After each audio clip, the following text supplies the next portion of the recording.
Bonjour et bienvenue à tous ceux qui viennent de nous rejoindre pour ce nouveau rendez-vous d'Inside Clubhouse with Lola. Vous le savez, tous les jours je reçois une personnalité atypique, novatrice, au parcours de vie inspirant. Aujourd'hui je reçois Camille Lesage, fondatrice de Maquistador, les souliers d'intérieur 100% made in France. Bonjour Camille, merci d'avoir accepté de venir passer un peu de temps avec moi sur Clubhouse. Bonjour Lola, merci à toi pour ton invitation. Je suis ravie de partager tout ça avec toi et avec tous ceux qui nous écoutent aujourd'hui. Alors avant de démarrer, je rappelle que seule la première partie, c'est-à-dire la partie interview, est enregistrée avec l'accord de mon invité. Donc n'hésitez pas, vous qui êtes dans l'audience, à lever la main à la fin de notre entretien pour monter on stage et poser vos questions à Camille.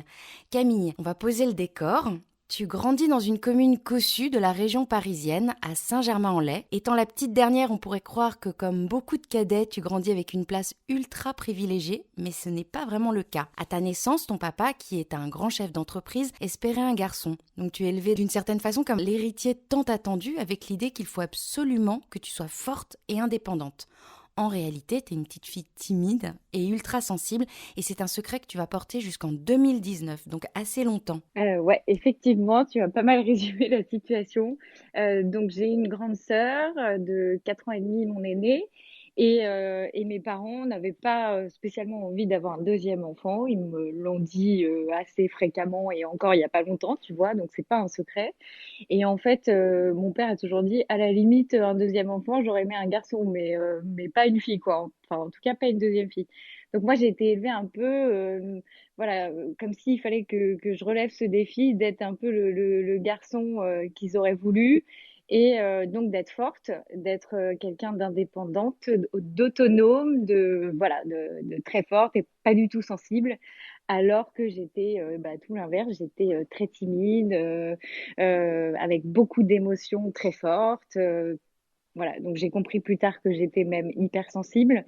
Mais voilà, donc effectivement, ça résume bien les choses, tout ce que tu as dit. Et puis, toujours dans cette idée d'être une femme forte et indépendante, tu quittes le cocon familial à 17 ans, le bac en poche. Tu fais une école de commerce, tu pars vivre à Shanghai, à New York, à Madrid. Tu obtiens un double master en affaires internationales. Tu débutes au sein d'une start-up spécialisée dans le digital et tu te tournes vers l'événementiel. Là, on est encore très loin de la femme entrepreneur. Ouais, alors effectivement, je suis partie tôt de la maison. À 17 ans, j'ai voulu habiter seule. Donc j'ai fait cette école de commerce dans le but de voyager parce que j'avais très très envie de partir loin. Et grâce à cette école, voilà, j'ai effectivement étudié à New York, à Madrid et à Shanghai. J'ai terminé par Shanghai. C'était une expérience incroyable parce il y avait encore à l'époque un dépaysement total, une rupture complète de culture. Tout est différent là-bas. Et c'est vrai que, enfin voilà, j'avais envie d'expérimenter plein de choses, de découvrir plein de choses. Et du coup, quand je suis rentrée de cette expérience-là, j'ai effectivement commencé à travailler en CDI dans une jeune start-up qui gérait la visibilité des restaurants sur Internet. Parce que voilà, il fallait absolument se digitaliser et on s'était rendu compte que les restos n'avaient pas du tout le temps de gérer ça, de gérer leur présence online. Du coup, on faisait tout pour eux. On faisait leur page Facebook, on prenait leur résa en ligne, voilà, voilà. Et ça me plaisait bien d'être dans un environnement de start-up. Je trouvais ça boostant, stimulant et voilà, j'ai découvert quand même l'entrepreneuriat à travers cette expérience. Parce que quand on bosse dans une startup, on nous demande beaucoup, on nous demande d'être un peu multitâche, de tout faire. Et du coup, voilà, je terminais à minuit tous les soirs. Enfin, c'était hyper prenant, hyper prenant. Et puis après, bah, j'ai rencontré mon mari, donc j'avais un peu moins de temps pour eux. Euh, et du coup, Tu deviens maman dans la foulée pour la première fois. ouais, en fait, je suis devenue maman assez tôt. Je suis devenue maman, j'avais 26 ans et mon mari 27 ans. Et ça a un peu chamboulé ma vie, même beaucoup. Ça a chamboulé ma carrière et à chaque fois, mes enfants, ça a été un peu des tsunamis professionnels. Ça a tout remis en question. Je pense il y a un vrai sujet sur la maternité et la carrière des femmes. Moi, j'ai fait mes enfants tôt pas par choix parce que ma fille est arrivée par surprise, mais finalement, je me rends compte aujourd'hui que c'est plus pratique parce que ça laisse la place aujourd'hui à une carrière. Mais c'est vrai qu'il y a encore aujourd'hui, il y a vraiment un sujet là-dessus. Et moi, je l'ai vécu de plein fouet avec mes deux grossesses. Euh, mais voilà, donc la première grossesse a déjà remis en question mes envies, mes besoins. J'avais besoin d'être davantage avec mon bébé. Du coup, je me suis mise en auto-entrepreneur. Et je suis partie dans une première expérience entrepreneuriale en m'associant avec une amie qui, elle, était archi d'intérieur spécialisée en retail. Et du coup, on s'est associés toutes les deux pour voilà, événementialiser les points de vente. Et on a créé Les Singulières, une agence voilà, de pop-up store, corner, voilà, design de points de vente. Et c'est pas anodin parce que quand tu es enfant, déjà, la création d'un univers, c'est quelque chose qui t'est déjà cher. Oui, oui, effectivement, j'ai toujours eu cette sensibilité-là. Je pense que j'avais vraiment besoin de me créer des univers. Ma chambre, c'était vraiment mon territoire. Je changeais tout le temps la décoration de ma chambre, mais vraiment jusque dans le détail. Mais voilà, je repeignais, je créais vraiment des univers avec des couleurs et j'avais besoin de ça, en fait. J'avais besoin de me sentir bien, d'avoir un peu cette magie, de créer cette magie. Pour moi, c'était un peu mon petit cocon et je me sentais bien dedans et voilà. Et en 2017, les Singulières sont intégrées dans un groupe, on te propose un CDI que tu acceptes. Et en 2018, tu attends ton deuxième enfant. Et alors que tout semble idyllique, c'est un véritable cauchemar qui débute. Et c'est frappant vraiment à quel point les grossesses dans les vies des femmes sont des moments parfois très douloureux d'un point de vue professionnel. Ouais, alors effectivement, comme je l'ai dit, moi, ça a été vraiment des tsunamis professionnels, mes grossesses, et notamment la deuxième. Donc, ça faisait un an, un peu plus d'un an que j'étais en CDI dans cette entreprise. Ça se passait vraiment très bien, très bonne entente.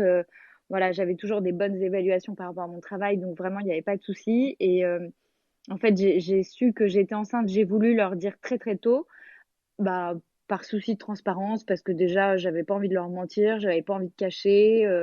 J'ai été très vite malade en plus, donc j'avais pas du tout envie de raconter n'importe quoi. Et puis en plus, je me suis dit, plus tôt je le dis, mieux on pourra s'organiser pour trouver quelqu'un pour me remplacer les quelques mois nécessaires et pour faire bien les choses. Donc voilà, sauf que je me suis confrontée à une réaction hyper violente de la part de mon boss à l'époque, qui m'a dit mais on est dans la merde, on est dans la merde, et il répétait cette phrase en boucle en disant on est dans la merde, tu nous mets dans la merde et tout. Et à partir de ce moment-là, les choses ont totalement changé. À partir de l'annonce de ma grossesse, j'ai vécu une mise au placard, vraiment. On me mettait plus sur les sujets. On me disait que de toute façon j'allais partir, donc c'était pas la peine. On m'a demandé de rendre mon téléphone, mon ordinateur, ma voiture de fonction, et on a fait tout. Enfin, ils ont fait tout comme si je démissionnais. Donc, mon boss a trouvé une remplaçante pour mon congé mat, une amie de sa femme. Et là, ça a été la descente aux enfers quand elle est arrivée pour la passation, puisqu'on avait un mois ensemble avant mon départ en congé maternité. Clairement, c'était voilà, comme si j'avais démissionné et qu'elle prenait 100% ma place de manière définitive. Et je devais tout lui donner, tout. Enfin voilà, c'était vraiment. Enfin, pour moi, ça a été très compliqué. Du coup, ma fin de grossesse a été compliquée. Et, euh, et j'ai pas très bien vécu les choses moralement. Avec le recul, tu prendrais le temps avant de leur dire? Tu attendrais avant d'annoncer ta grossesse? Non, franchement, avec le recul, je regrette pas de l'avoir dit tôt parce que moi, je suis quelqu'un, voilà, de transparent, de sincère, de spontané. Donc, j'avais pas envie de mentir et j'avais pas envie de cacher ça. Et non, non, avec le recul, je ferais pas différemment. Avec le recul, je me rends compte que c'est pas de ma faute, c'est une situation qui est indépendante de ma volonté, que j'ai tout fait pour faire les choses correctement et que malheureusement, en face de moi, j'avais des personnes qui n'acceptaient pas cette grossesse. Et en fait, aujourd'hui, j'arrive à me dire que c'est pas de ma faute, ce qui n'était pas le cas à l'époque. Oui, à ce moment-là, tu es vraiment dans une spirale de culpabilité. Ouais, ouais, ouais, je suis vraiment dans la culpabilité. Je m'en veux de partir, je m'en veux de laisser mon poste. Donc c'est un moment assez compliqué. Donc je pars en congé mat à ce moment-là, pas bien du tout. J'ai une fin de grossesse qui est donc compliquée par rapport à ça. Voilà. Et bon, après mon bébé arrive et je coupe un peu les choses, sauf que quand il a eu un mois et demi, j'ai eu envie d'aller le présenter et là, ça a été de nouveau très compliqué. Je me suis pris de plein fouet que ma remplaçante était embauchée en CDI à mon poste. Donc clairement, j'ai compris que bah, je retrouverais pas ma place. Et, euh, et bah voilà, enfin ça a été vraiment une situation pas simple. En novembre 2019, tu craques littéralement et tu fais un énorme burn-out. Pour ceux qui ont eu la chance de ne pas le vivre, explique-nous ce que c'est un burn-out. Ouais, alors du coup, après mon congé mat, je retourne au boulot. Ça se passe très très très très mal. Pourtant, je fais tout pour que ça se passe bien. Tu vois, je faisais en sorte de pas partir trop tôt. Donc, j'avais pris une nounou le soir qui allait chercher mon fils à la crèche et ma fille à l'école. Voilà, je me suis dit, il faut que je récupère mon poste. Donc, faut que je mette toutes les chances de mon côté. Donc, j'arrivais tôt le matin. J'étais à 8h15 sur place. J'essayais de partir le plus tard possible. Je voyais pas mes enfants. Et malgré ça, je me prenais des remarques tous les jours comme quoi c'était de ma faute. J'étais partie que de toute façon maintenant je servais plus à rien, que je pouvais être mère au foyer, que de toute façon il y avait pas d'explication, j'étais partie, c'était de ma faute et voilà quoi. Enfin en fait on me disait tous les jours que c'était de ma faute quoi. Et on m'a pas maintenu mon salaire, donc on m'a à mon retour de congé mat on m'a baissé mon salaire. On m'a mis par écrit que je pouvais être mère au foyer. Enfin voilà, ça a été vraiment très très très très violent. Et, euh, et en fait, on essaye de tenir. Enfin moi, j'essayais de tenir, j'essayais de me battre. Je me disais, je vais pas baisser les bras. Je vais essayer de récupérer mon poste. Il y a pas de raison. Je l'aimais avant mon départ de congé mat. Enfin, je l'aimais avant mon annonce de grossesse. Donc j'ai envie de le retrouver comme avant. Donc je me suis dit, je vais me battre, je vais me battre, je vais me battre. Je vais être forte. Voilà, on en revient à la même chose. Je vais être forte. Et de toute façon, quoi qu'il arrive, vu mon état en ce moment, je suis incapable d'aller me vendre dans une autre boîte. Donc, il faut que je récupère mon poste. Sauf qu'en fait, un jour, bah, c'est plus la tête qui y va, c'est le corps qui lâche. Et en fait, un matin, bah, je j'ai pas réussi à me lever. Je faisais que pleurer et j'avais la sensation d'être dans un brouillard. En fait, comme si on avait déconnecté mon cerveau et qu'il était dans un nuage de fumée épaisse.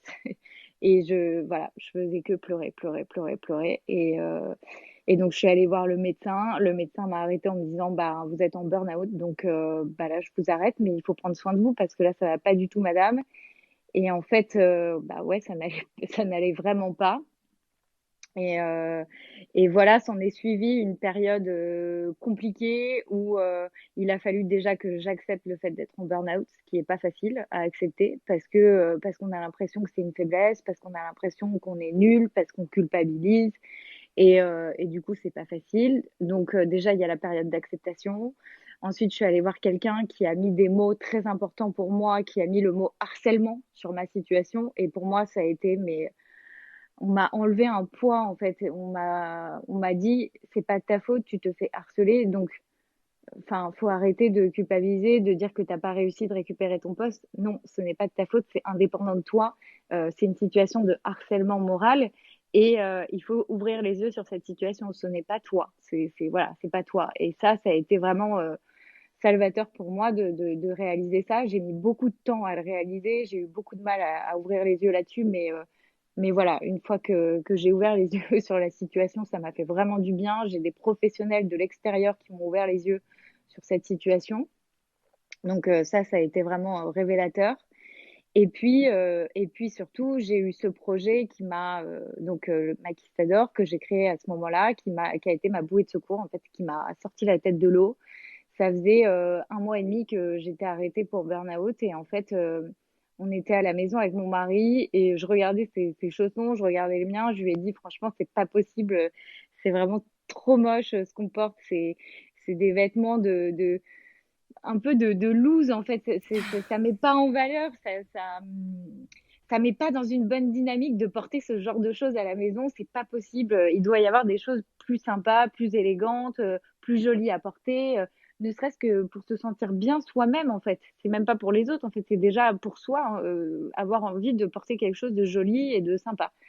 Et franchement, j'ai cherché sur internet, j'ai cherché, cherché, cherché, j'ai rien trouvé, que ce soit pour homme ou pour femme. Franchement, j'ai rien trouvé de sympa qui était à la fois confortable, parce que le confort, c'était le critère numéro un, et élégant. J'ai pas trouvé de chaussons qui répondaient à ces deux critères.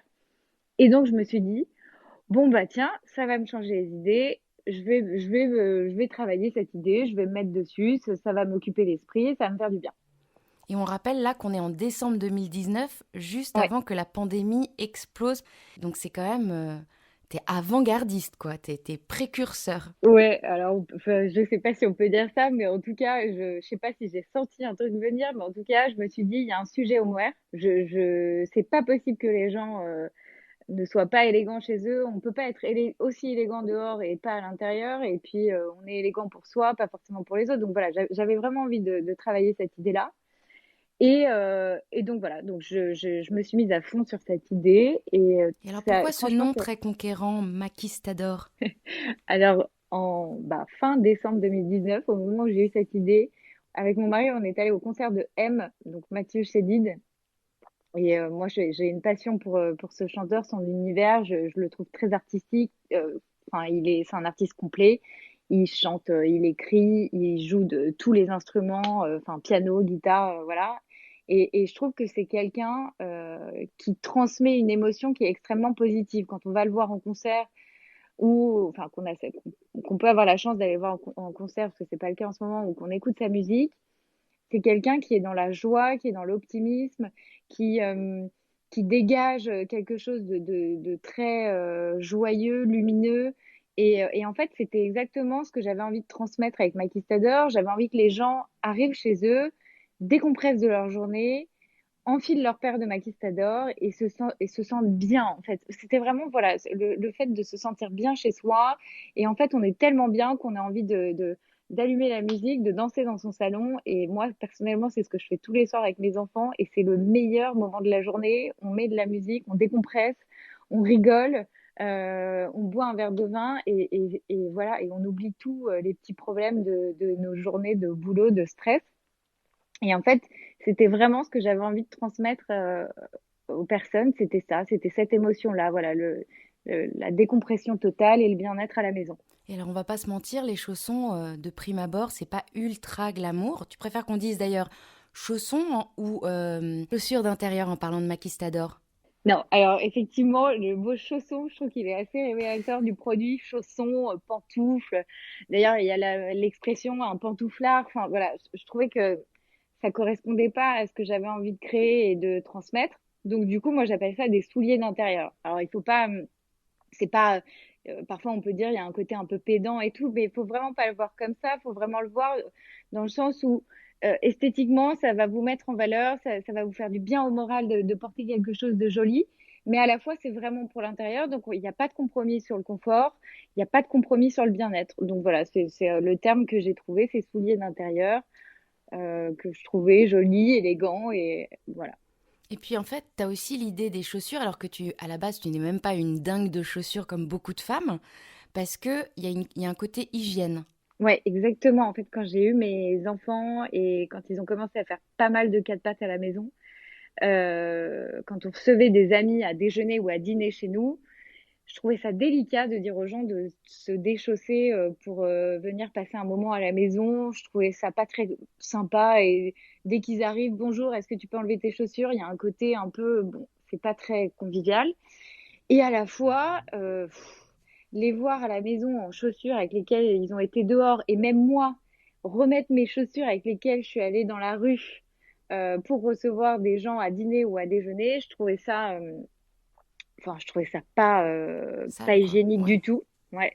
Et donc, du coup, voilà, j'avais vraiment envie, le pari, en tout cas, que je me suis lancée avec Maquistador, c'était de pouvoir recevoir des amis à dîner ou à déjeuner tout en restant en chaussons et que ça ne se voit pas. Et alors, une fois ton concept couché sur le papier, tu perds pas de temps. Tu fonces quasiment tête baissée. Ouais, alors effectivement, je pense qu'aussi il y a eu des signes qui m'ont fait avancer et du coup je me suis dit bah faut que j'y aille parce que là c'est un signe et c'est que c'est le bon chemin pour moi en tout cas. Mais du coup ouais j'ai vraiment foncé tête baissée. J'ai très vite contacté la Fédération française de la chaussure. Déjà, je me suis rendu compte qu'il y en avait une parce que je connaissais rien du tout à ce secteur-là et j'ai tout découvert sur le papier. Donc voilà, je les ai contactés en leur disant bonjour, je m'appelle Camille, je connais rien à la chaussure, mais je voudrais lancer une marque de souliers d'intérieur. Donc ils ont été super. Je pense qu'ils ont vraiment aussi envie d'aider les jeunes qui se lancent pour soutenir l'artisanat français. Parce que pour moi, c'était une question, enfin, c'était même pas une question. En fait, je voulais faire mes souliers d'intérieur en France. Il n'était pas question d'aller ailleurs, déjà parce que j'ai peur de l'avion, pour l'anecdote. Donc, j'avais pas du tout envie de devoir aller voir un fabricant en C'est une prenant bonne l'avion. raison. Et au-delà de ça, je me disais, enfin, je savais qu'on avait un très beau savoir-faire français historiquement. Je savais que les souliers français, c'était vraiment de renommée et reconnus comme de grande qualité. Donc, je savais qu'on avait ce savoir-faire-là. Et en fait, en creusant un peu, je me suis rendu compte qu'on était complètement en train de perdre ce savoir-faire parce qu'il y a une concurrence très rude du Portugal et de l'Espagne en chaussures de luxe. Euh, et donc, je me suis dit, bah, si je peux apporter ma pierre à l'édifice et sauver ne serait-ce qu'un petit atelier grâce à ma marque, bah, génial, je serais trop contente, hyper fière et voilà. Et c'est vraiment, enfin voilà, je voulais vraiment faire en France mes produits. Mais là, c'est pas Donc, choisir la facilité parce que quand on connaît les coûts de fabrication qui ne sont pas les mêmes qu'ailleurs, notamment en Espagne et au Portugal, j'imagine que c'est des questions que tu as dû quand même te poser, même si tu voulais faire du Made in France. ouais, alors effectivement, en termes de coûts, on est plus élevé en France, mais franchement, moi, je me suis même pas imaginé aller au Portugal faire mes souliers parce que je trouve qu'on a tout sur notre territoire pour faire quelque chose de qualité. Et effectivement, peut-être que c'est consommer quelque chose de plus cher en termes de tarifs, mais la qualité est au rendez-vous. Et peut-être qu'il est temps aussi de consommer différemment, de revenir à une consommation un peu comme nos grands-parents qui consommaient moins mais mieux. Moi, ma grand-mère, elle m'a toujours raconté que quand elle avait besoin de souliers, bah, quand elle était petite, sa maman l'emmenait chez le cordonnier qui prenait ses mesures de pied et qui lui faisait une paire de chaussures qu'elle gardait ben, le temps qu'il faut et elle n'en avait pas 40. Et peut-être que bah, c'est nécessaire aussi de se poser les bonnes questions, de voir les choses différemment, de consommer des produits de plus grande qualité, d'en acheter moins. Et moi, mon objectif, c'était ça aussi, parce qu'aujourd'hui, les chaussons sont quand même, on peut le dire, de pas bonne qualité. Quand on va s'acheter des chaussons chez Monoprix ou autre, on est quand même sur des produits fabriqués en Asie avec des semelles en plastique et qui durent à peine en hiver. Moi, je voulais tout l'opposé, en fait. Je voulais un produit de qualité qu'on garde et en cuir et qui vraiment peut s'associer à une jolie chaussure de ville, mais qui a le confort, voilà, d'une pantoufle et qui, du coup, peut faire plusieurs hivers sans aucun souci. Voilà. C'est comme ça que tu expliquerais l'engouement pour le Made in France, une notion de luxe aussi. Enfin, au-delà du luxe, parce que, bon, on connaît la France pour ça c'est sûr, mais moi, c'était plutôt une notion de qualité. C'est vraiment la qualité. Avec le recul, parce que là, on a l'impression que bon, tu contactes la fédération de la chaussure, enfin, tout va très vite. Quand tu le racontes, tout a l'air très simple. Il suffit d'avoir une idée brillante et puis parfois même aucune expérience comme toi dans un domaine donné. Et puis, avec une dose de courage, de culot, voilà, on y arrive. Est-ce que tu dirais que cette naïveté, cette inconscience, quelque part, t'a porté? Alors sûrement, peut-être, c'est une question pas facile. Oui, sûrement, peut-être que l'inconscience m'a portée. Je me rendais pas compte, en tout cas, quand je me suis lancée, la difficulté de la fabrication artisanale de chaussures. C'est bien plus compliqué que de faire des sacs que de faire des vêtements. Moi, par exemple, pour une paire de maquistadors, il y a 60 étapes différentes, toutes réalisées à la main. Donc ça prend du temps, c'est compliqué. Euh, voilà, il y a eu un développement aussi qui a été fait au niveau de la semelle, puisque moi, en fait, mon produit n'existe pas à la base. C'est une chaussure, ça ressemble à une chaussure, mais à la fois, ça a le confort d'une charentaise. Donc, il y avait vraiment un développement de produit à faire. Donc, effectivement, toutes ces questions-là, je me les étais pas forcément posées, et puis je pensais que ça allait être plus facile. Mais à la fois, quand on trouve le bon partenaire, bah, on trouve les solutions. Et finalement, entreprendre, c'est aussi bah, trouver des solutions aux problèmes. Je pense que c'est le quotidien des entrepreneurs, c'est de trouver des solutions aux problèmes. Donc voilà. Donc effectivement, non, non, j'ai eu des soucis. J'ai testé avec un premier fabricant on s'est lancé dans des premiers protos et ça n'a pas fonctionné avec ce fabricant-là parce que il me faisait trop des chaussures et pas assez des chaussons. Moi, je voulais vraiment le confort des chaussons. Et ce fabricant-là m'a dit, bah oui, bah, ce serait bien d'aller en Espagne pour faire le développement d'une semelle. Et moi, là, je me suis dit, mais oh là là, mais si je commence à aller en Espagne pour développer une semelle et partir à droite, à gauche, alors que je voulais vraiment rester en France, ça va pas aller. Donc, à ce moment-là, j'ai un peu baissé les bras. Je me suis dit, je vais pas réussir à répondre à mon pari, qui est vraiment l'esthétique d'une chaussure et le confort d'un chausson. Soit on me faisait trop un chausson, soit trop une chaussure. Et puis, en fait, j'ai recontacté à ce moment-là la Fédération française de la chaussure en leur expliquant un peu mon souci. Et ils m'ont mis en contact avec une personne qui travaillait pour Charles Jourdan, donc la maison emblématique française de l'époque, chaussures de luxe, l'image de la France à l'international, c'était vraiment au niveau des souliers, c'était Charles Jourdan. Et donc j'ai contacté cette personne, je lui ai expliqué mon projet. Donc il m'a aidé à travailler sur mon produit. Et surtout, c'est grâce à lui que j'ai contacté, enfin que j'ai trouvé mon fabricant actuel, parce que c'est lui qui m'a dit, ah mais tiens, je pense à ce petit atelier, je pense que lui pourra répondre à ta problématique. C'est quelqu'un, voilà, qui percute bien, qui trouve toujours des solutions à tout, donc je pense que ça va bien matcher. Et donc, grâce à cette personne qui travaillait chez Charles Jourdan, j'ai été en contact avec mon atelier actuel. Et donc, bah, c'est assez tard, c'est fin juin. J'ai eu au téléphone ce petit atelier qui se trouve dans la Drôme, à Romans-sur-Isère, donc berceau historique de la fabrication de chaussures françaises. Et donc, je l'appelle, je lui explique. Et là, il me dit, bah écoutez, descendez, on va en parler. Mais pour moi, comme ça, il n'y a pas de problème. Et donc 2 jours après, j'ai pris le train, je suis allée le voir.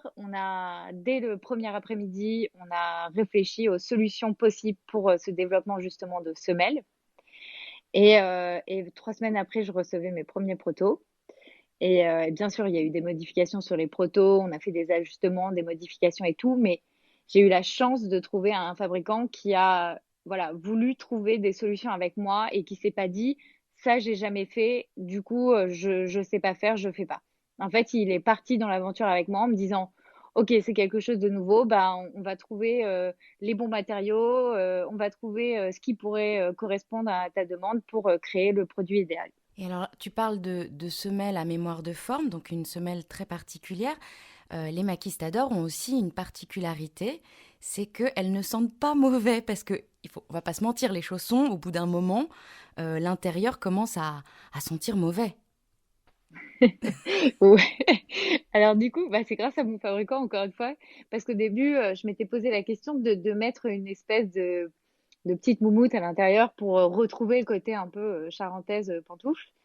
Et en fait, il m'a tout de suite dit, mais non, mais c'est une bêtise parce que cette mousse-là, elle fait vraiment sentir mauvais des pieds, alors que ce qu'on ne sait pas forcément, le cuir, quand il n'est pas traité, il est naturellement antibactérien. Donc on a beau transpirer dedans, ça ne sentira jamais mauvais.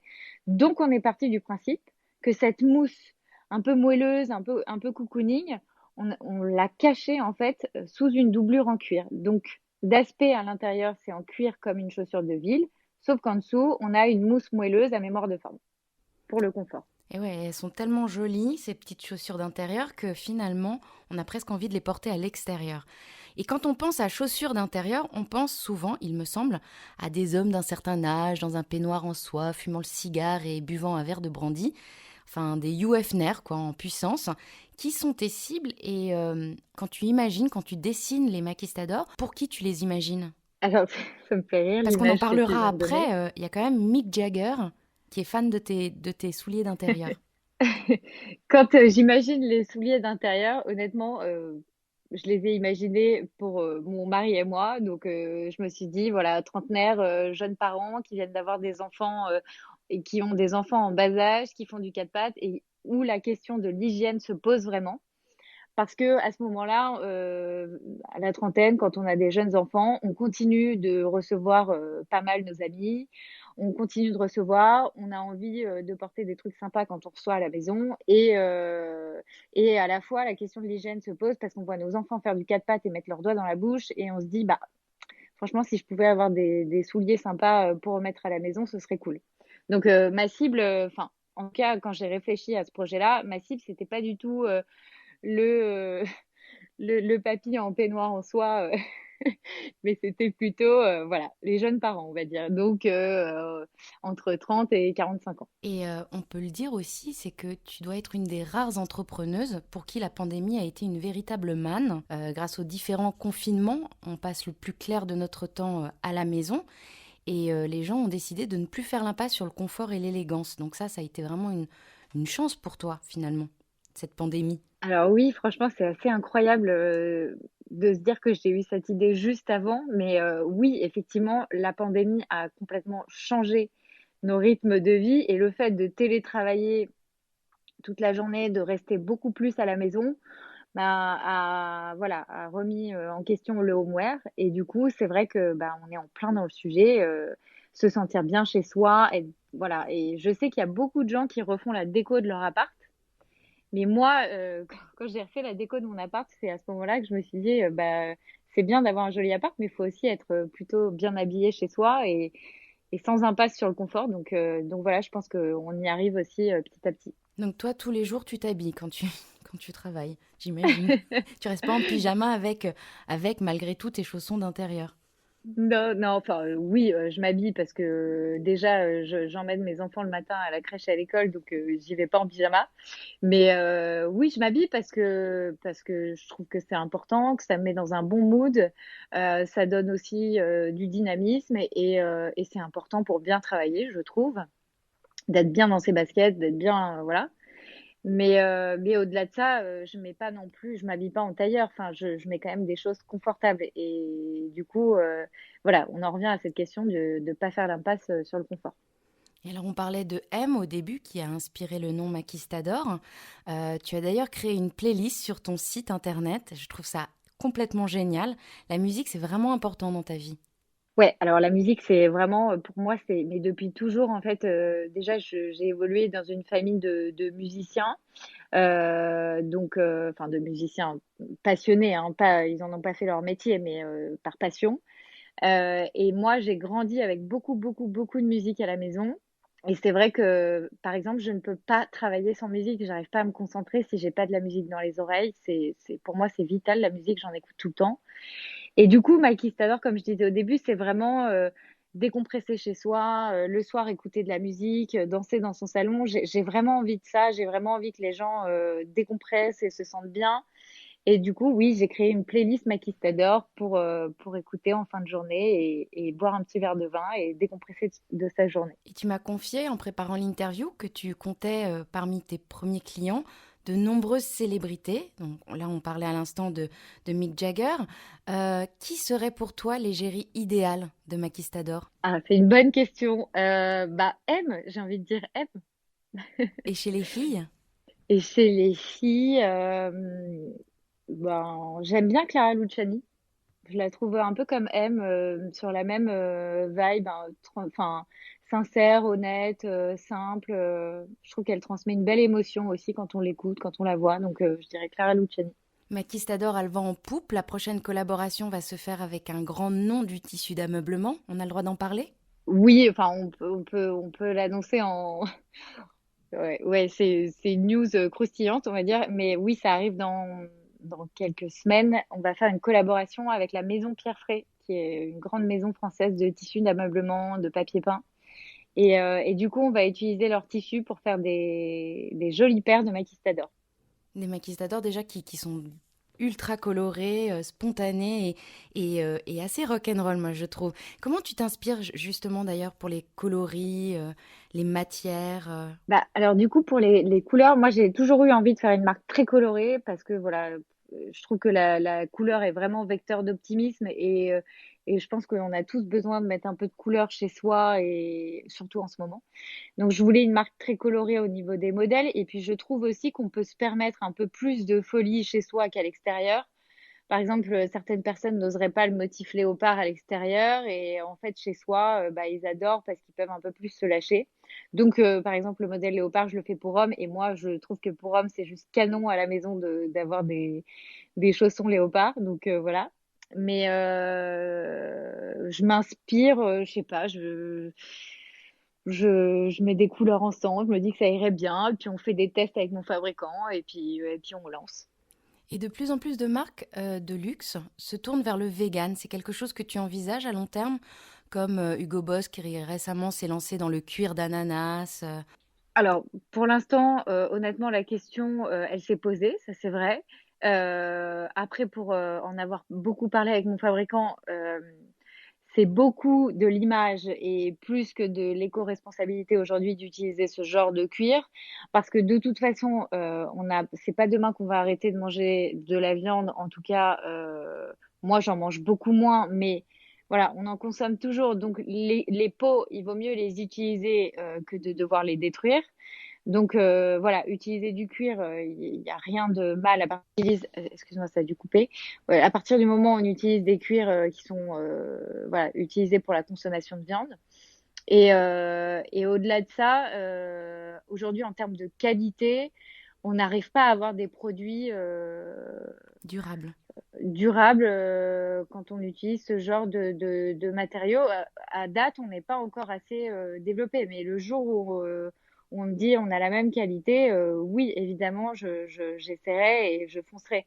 Aujourd'hui, c'est pas écologique d'utiliser du cuir et à la fois, c'est ce qui reste de meilleure qualité, en tout cas pour les chaussures. Pour les chaussures, je parle. Et pour le moment, donc, tu as une collection femmes, une collection hommes, et tu prévois pour le mois de septembre une collection enfants. Est-ce qu'il y a une différence lorsque l'on imagine une collection pour adultes et une ligne pour enfants? Ouais, ouais, ouais, il y a beaucoup de différences bah déjà, je peux pas me permettre d'avoir des prix aussi élevés pour les enfants qui changent de pointure tous les 3 mois. Donc cette question s'est vraiment posée parce qu'avec mon fabricant, j'arrivais pas à avoir des prix corrects, on va dire, pour les enfants. De toute façon, lui, il fait pas les enfants, c'est vraiment particulier, il fait que les adultes. Donc j'ai dû me tourner vers un autre fabricant, j'ai dû repartir de nouveau à la recherche d'un fabricant de chaussons, chaussures d'intérieur pour enfants. Donc je me suis remise dans cette recherche-là et j'ai eu de la chance, j'ai trouvé un fabricant. Là, j'ai trouvé, bah, toujours en France. J'ai reçu les premiers protos et donc ça verra le jour en septembre. Donc il y aura 6 modèles enfants et l'idée, c'est d'avoir des couleurs qui s'associent aux modèles adultes pour habiller toute la famille et qu'il y ait des petits clins d'œil de coloris. Et dans les coloris, voilà, pour que ce soit un peu plus élégant. Et au début de l'interview, tu parlais donc de l'influence essentielle de ton papa dans ta vie, qui a quand même marqué ce que tu es aujourd'hui, en quelque sorte. Est-ce qu'aujourd'hui, il est fier de toi? Ouais, ouais. Alors, quand je me suis lancée dans cette idée, il était absolument contre. Il me disait, mais non, c'est n'importe quoi, il faut pas faire ça. Si les marques ne font pas de chaussons, c'est qu'il y a une raison, c'est qu'il n'y a pas de marché, il n'y a pas de demande, faut pas faire ça. Enfin, voilà, il était contre. Donc, moi, j'ai décidé que je m'écoutais, moi et personne d'autre, et que, voilà, si je devais me planter, c'est pas grave. En fait, j'aurais essayé et on verra bien. Donc, déjà, j'ai appris à un peu laisser passer mes peurs et pas les écouter parce que l'échec c'est pas grave et tant qu'on a essayé, tant qu'on s'est donné les moyens, bah il y a aucune raison d'avoir honte d'échouer. Et puis aujourd'hui, oui oui, il est très content, il se rend compte que voilà, j'ai pas laissé tomber, je suis allée jusqu'au bout et aujourd'hui je me donne à 100% sur ce projet et je pense que oui, j'ose imaginer qu'il est un peu fier. Et tu parles de la peur, de nos croyances limitantes qui parfois nous handicapent totalement. Si tu n'avais qu'un seul conseil à donner aux femmes, et aux hommes d'ailleurs, hein, qui comme toi ont un déclic, une envie d'entreprendre, ce serait lequel? Alors, le premier, c'est normal d'avoir peur. Il faut pas culpabiliser sur ses peurs. Il faut pas se dire j'ai pas le droit d'avoir peur. Non, je pense que tous les entrepreneurs ils ont peur. Enfin, c'est normal. Il faut les laisser passer en fait. Faut ok, là j'ai une peur qui arrive. C'est ça. Et ben je l'écoute pas en fait. Essayer de distinguer les peurs et ce qu'on on a vraiment au fond de soi et notre envie profonde, c'est ça, et ben il faut garder le cap. Et bien sûr, il y a des moments de doute, il y a des moments où on se dit mais c'est n'importe quoi, ça marchera jamais, c'est nul, enfin voilà. Mais ces moments de doute, ils sont naturels et sains, même sains.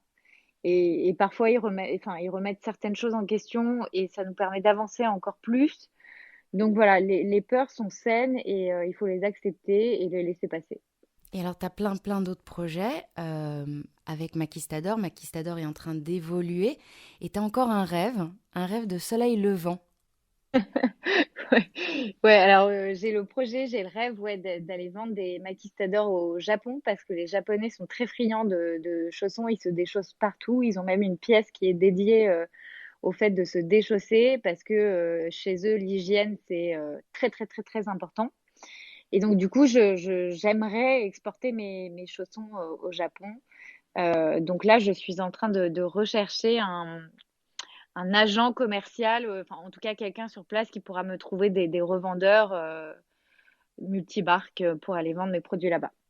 Bah, c'est tout ce qu'on te souhaite. Camille, notre entretien touche doucement à sa fin. Avant de permettre aux personnes qui se trouvent dans l'audience de monter on stage, j'ai une mini série de questions beaucoup plus légères. Il vaut mieux recevoir pieds nus ou en chaussettes? Ah, ça, c'est une... Alors, franchement, pieds nus, bon, si on a des jolis pieds, oui. Si on a un peu honte de ses pieds, ce qui arrive souvent, tu vois, moi, par exemple, je déteste mes pieds, mais je dirais plutôt en chaussettes. Mais bon, après, on peut avoir des petites chaussettes trouées, ça arrive à tout le monde. Et donc, on a aussi un peu honte. Donc, je sais pas, franchement, en chaussons, je dirais. Des Birkenstock, des babouches ou des espadrilles? Ah, bah ouais, ça, c'est un gros sujet. Franchement, les N'est-ce pas? Birkenstock, là, en ce moment, ouais. Bah, tu vois, avant d'avoir mes maquistadors, à la maison, je portais des babouches dorées. Et franchement, c'était pas si mal. Donc les babouches. Ouais, babouche, mais fun, doré ou rose fluo, je sais pas. Mettre du fun, quoi. Charentaise, écossaise ou chaussons pilou-pilou en forme de licorne? Je dirais charentaise écossaise. C'est pas facile, hein. On le sait, la plus célèbre des pantoufles de verre, et non en verre comme a voulu nous le faire croire Disney, c'est celle de Cendrillon. Si tu devais dessiner un chausson maquistador, il ressemblerait à quoi pour Cendrillon? Oh, bah, il ressemblerait à mon modèle Carmen et je lui donnerais les Carmen dorées parce qu'elles sont hyper sympas avec sa tenue. Ouais, ça serait pas mal avec sa jolie robe bleue. Super. Voilà, je sais pas si il y a des gens qui ont envie de monter on stage, poser plein de questions à Camille. C'est vrai qu'on a abordé beaucoup de choses aujourd'hui et notamment pour ceux qui auraient raté le début, un parcours quand même très formateur et assez dingue. Et j'espère que je pourrai te réinterviewer, Camille, sur le sujet des femmes et de leur choix de carrière en cas de grossesse, parce que ça, c'est un vrai sujet. Là, il y a Esteban. Hello. Bonjour Lola, bonjour Camille. Bonjour. Ravi de te rencontrer, Camille. Lola, on se Oui. connaît. Moi, je voulais te remercier, Camille, puisque c'était effectivement une présentation extrêmement enrichissante, à la fois sur, malheureusement ou heureusement, l'ensemble des éléments qui t'ont amené jusque-là. Et effectivement, très bon choix de nom avec Maquistador. Très belle référence à elle. Je pense que je Merci. cautionne totalement. Moi, j'avais deux questions, si tu m'autorises. Euh, Qu'est-ce qu'on peut te souhaiter pour 2021 dans la réussite de ton projet et qu'est-ce que toi tu te souhaites pour 2021? Alors, ben, qu'est-ce qu'on peut me souhaiter? De réussir à aller au Japon vendre mes chaussons. Ce serait vraiment top de trouver des revendeurs assez rapidement et d'aller là-bas. Et qu'est-ce que moi je me souhaite? Je me souhaite d'arriver à en vendre en quantité suffisante pour que mon atelier il arrive à relever la tête et à sortir sa tête de l'eau face à la crise. Parce qu'on va pas se le cacher, honnêtement, bah, les gens ont beaucoup moins acheté de chaussures avec les confinements successifs.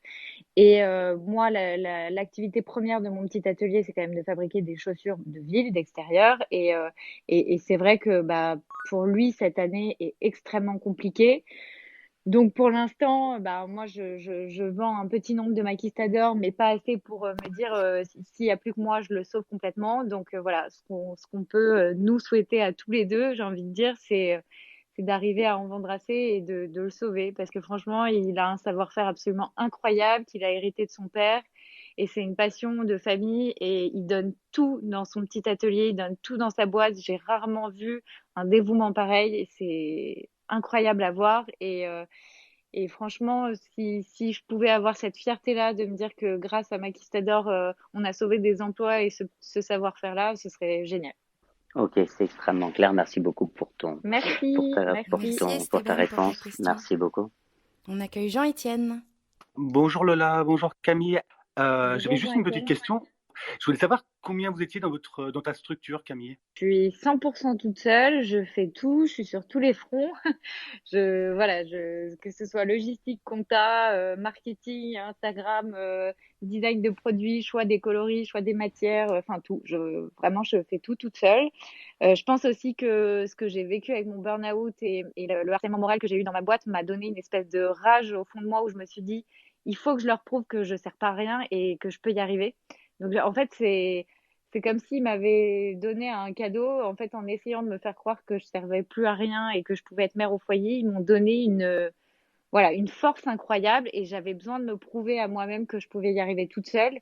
Et donc, volontairement, je ne me suis pas associée avec quelqu'un. J'avais besoin de le faire seule.